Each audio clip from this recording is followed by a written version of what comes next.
आप सभी विद्यार्थियों का एक बार पुनः स्वागत है Subhash study centre YouTube channel पर। और आज का यह वीडियो क्लास 10th के छात्रों के लिए काफ़ी ज़्यादा महत्वपूर्ण है, क्योंकि इस वीडियो के द्वारा हम आपके साथ साझा करेंगे वन पथ पर, जो कि गोस्वामी तुलसीदास जी के द्वारा रचित शीर्षक पाठ है। और यहाँ से जो दूसरा पद्यांश है, यहाँ पर आप देख सकते हैं, जो कि इस प्रकार से है। जल को गए लखन है लरिका, परिखो पिय छाह, घरीक हुए ठाढ़े। इसका हम आपको संदर्भ लिखने का तरीका बताएंगे, इसकी बिल्कुल सरल व्याख्या क्या हो जाएगी और काव्यगत सौंदर्य कैसे लिखा जाएगा बोर्ड परीक्षा में, हम सब कुछ इस वीडियो के द्वारा आपको बताने वाले हैं। तो आपको क्या करना है कि इस चैनल के साथ जुड़ करके आप अपनी बोर्ड परीक्षा 2022 की विधिवत तैयारी कर सकते हैं, हिंदी विषय से और ड्राइंग सब्जेक्ट से। तो चलिए, इसका जो है संदर्भ आप कैसे लिखेंगे, तो किसी भी पद्यांश का जब आप संदर्भ लिखें तो उसके जो है प्रथम शब्दों को इस तरह से, उसके प्रथम शब्दों को जल को गए और अंतिम शब्दों को इस तरह से ब्लैक पेन से लिख लेना है। और फिर आपको हेडिंग डालना है संदर्भ ब्लैक पेन से। फिर आप हेडिंग क्या डालेंगे, संदर्भ। और यहाँ से आपके 6 नंबर पक्के हो जाने हैं इस वीडियो को देख लेने के बाद, क्योंकि यदि आपकी बोर्ड परीक्षा में यह पद्यांश आ जाता है तो आपको सेम इसी तरह से संदर्भ, व्याख्या और काव्यगत सौंदर्य लिखना है, जिस तरह से मैं आपको इस वीडियो में बताऊंगा। तो संदर्भ आप कैसे लिखेंगे, प्रस्तुत पद्यांश हमारी पाठ्य पुस्तक हिंदी के काव्य खंड में संकलित वन पथ पर शीर्षक कविता से अवतरित है, जिसके रचयिता गोस्वामी तुलसीदास जी हैं। प्रस्तुत पद्यांश हमारी पाठ्य पुस्तक हिंदी के किस खंड से है, काव्य खंड से है। गद्यांश गद्य खंड से होता है, और जो पद्यांश अर्थात जो पद्य होता है या कोई कविता आपकी पाठ्य पुस्तक की, उसका जब आप संदर्भ लिखेंगे तो काव्य खंड लिखा जाएगा। में संकलित वन पथ पर शीर्षक कविता से अवतरित है, जिसके रचयिता कौन है, गोस्वामी तुलसीदास जी हैं। और गोस्वामी तुलसीदास जी का जीवन परिचय मैंने सबसे सरल शब्दों में बताया है, आप चैनल की प्लेलिस्ट में जाकर चेक कर सकते हैं। और संदर्भ लिखते समय आपको कुछ बिंदुओं का ध्यान रखना है। हालांकि मैं प्रत्येक वीडियो में बता देता हूं कि आप संदर्भ लिखते समय कौन कौन से बिंदु यानी कौन कौन से पॉइंट्स हैं जो आप ध्यान रखेंगे। तो प्रस्तुत पद्यांश हमारी पाठ्य पुस्तक हिंदी, प्रस्तुत पद्यांश हमारी पाठ्य पुस्तक हिंदी आपको ब्लैक पेन से लिखना है, कि काव्यखंड भी आपको ब्लैक पेन से लिखना है। में संकलित वन पथ पर शीर्षक कविता से अवतरित है, और पाठ अथवा शीर्षक का नाम भी आपको ब्लैक पेन से ही लिखना है, जिसके रचयिता गोस्वामी तुलसीदास जी हैं। और रचयिता का नाम भी आपको किस पेन से लिखना है, ब्लैक पेन से ही लिखना है। तो इसका प्रसंग क्या हो जाएगा, इस तरह से आपको हेडिंग डालना है प्रसंग। और इस पद्यांश के अंतर्गत जो दर्शाया गया है, अर्थात जिसके बारे में बताया गया है, उसी को हम प्रसंग कहते हैं। जैसे कि यहाँ पर गोस्वामी तुलसीदास जी ने सीता की सुकुमारता और उनके प्रति राम के असीम प्रेम का सहज चित्रण किया है। इस पद्यांश के अंतर्गत गोस्वामी तुलसीदास जी ने सीता जी की सुकुमारता, अर्थात उनका शरीर कितना कोमल है, वह कितनी सुकुमार हैं, तथा सीता जी के प्रति राम का जो अनन्य प्रेम है, उसी का बड़ा सहज चित्रण प्रस्तुत किया है। तो पद्यांश क्या है, यहाँ पर आप देख सकते हैं पद्यांश की व्याख्या क्या हो जाएगी। फिर हम आपको बताएंगे कि आप इसकी व्याख्या कैसे लिखेंगे और काव्यगत सौंदर्य कैसे लिखेंगे। जल को गए लखनु है लरिका, परिखो पिय छाह, घरीक हुए ठाढ़े।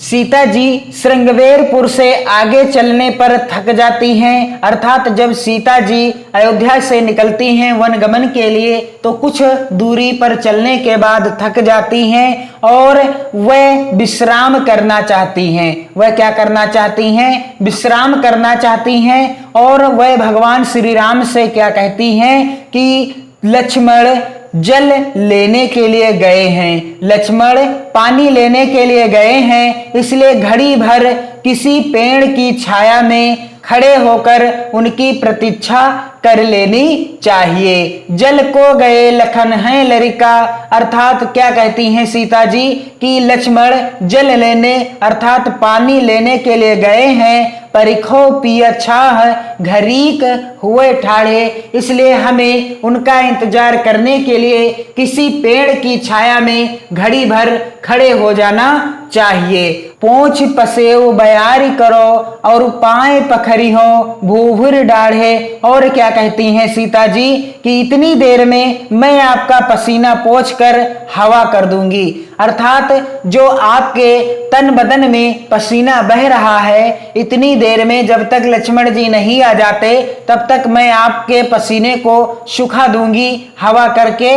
और पाए पखरी हो भूभुर डाढ़े, तथा जो गर्म रेत पर चलने से आपके पांव जल गए होंगे उन्हें मैं धो दूंगी। तथा जो गर्म रेत पर चलने से आपके पांव जल गए होंगे उन्हें मैं क्या कर दूंगी, धो दूंगी। तुलसी रघुवीर प्रियाश्रम जानिके बैठ विलंब लो कंटक काढ़े। और क्या हुआ कि श्री रामचंद्र जी समझ गए कि सीता जी थक चुकी हैं। भगवान श्री रामचंद्र जी क्या समझ गए कि वह सीता जो उनकी धर्म पत्नी हैं वो थक चुकी हैं और स्वयं विश्राम करने के लिए कहने में सकुचा रही हैं। तुलसी रघुवीर प्रियाश्रम जानिके बैठ विलंब लो कंटक काढ़े, और स्वयं विश्राम करने के लिए कहने में सकुचा रही हैं, इसलिए वह बैठ गए। इसलिए भगवान श्री राम बैठ गए। बैठ विलंब लो कंटक काढ़े, इसलिए भगवान श्री राम बैठ गए और बड़ी देर तक बैठकर उनके पैरों में चुभे हुए कांटे निकालते रहे। और बड़ी देर तक बैठकर माँ सीता के जो पैरों में कांटे चुभे हुए थे उन्हें निकालते रहे। और देर तक इसलिए निकालते रहे ताकि माँ सीता आराम से विश्राम भी कर लें और उनकी थकावट भी दूर हो जाए। जानकी नाह को नीहु लख्यो पुलको तनुबारी विलोचन बाढ़े।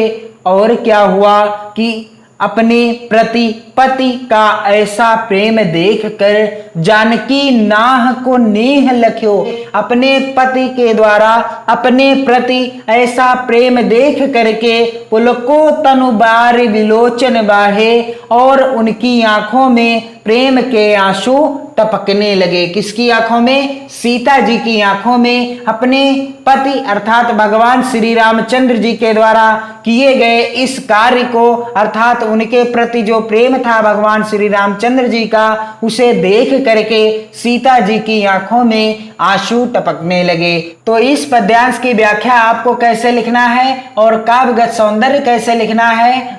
जल को गए लखन है लरिका, परिखो पिय छाह, घरीक हुए ठाढ़े। तो व्याख्या क्या हो जाएगी? सबसे पहले आपको इस तरह से व्याख्या हेडिंग डालना है और इसकी व्याख्या हो जाएगी कि सीता जी श्रृंगवेरपुर से आगे चलने पर थक जाती हैं, वह विश्राम की इच्छा करती हैं और वह श्री राम जी से कहती हैं कि लक्ष्मण पानी लेने गए हैं, इसलिए घड़ी भर किसी पेड़ की छाया में खड़े होकर उनकी प्रतीक्षा कर लेनी चाहिए। जल को गए लखनु है लरिका, परिखो पिय छाह, घरीक हुए ठाढ़े, पोछ पसेव बयारी करो और उपाय पखारी हो भूभुर डाढ़े। और सीता जी क्या कहती हैं कि इतनी देर में मैं आपका पसीना पोंछ करके, पोंछ पसेव अर्थात आपके पसीने को पोंछ करके हवा कर दूंगी, बयारी करो, तथा गर्म रेत पर चलने से आपके पांव जल गए होंगे उन्हें मैं धो दूंगी। तथा गर्म रेत पर चलने से जो आपके पांव जल गए हैं उन्हें मैं क्या कर दूंगी? धो दूंगी। और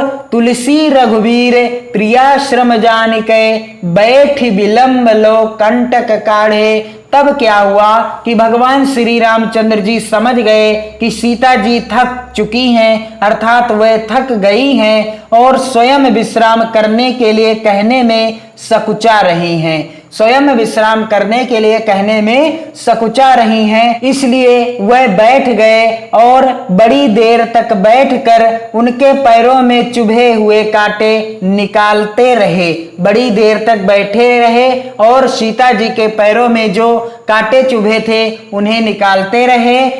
तुलसी रघुवीर प्रिया श्रम जानिके बैठी विलंब लो कंटक काढ़े। भगवान श्री रामचंद्र जी समझ गए कि सीता जी थक चुकी हैं, इसलिए वह स्वयं बैठ गए और सीता जी के पैरों में चुभे हुए कांटे बड़ी देर तक निकालते रहे।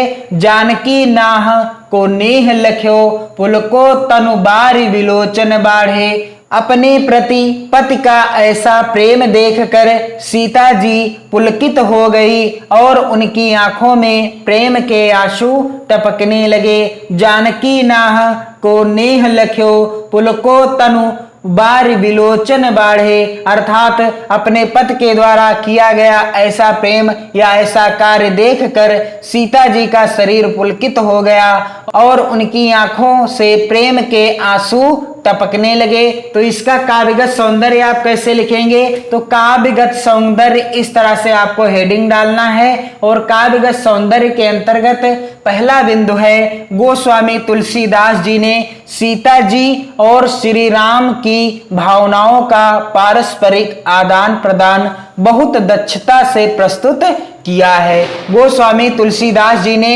सीता जी और श्री राम जी की भावनाओं का पारस्परिक आदान प्रदान बहुत दक्षता से प्रस्तुत किया है। अगला बिंदु है भाषा। तो भाषा क्या है? दिए गए पद्यांश की ब्रज भाषा है। और अगला बिंदु है रस।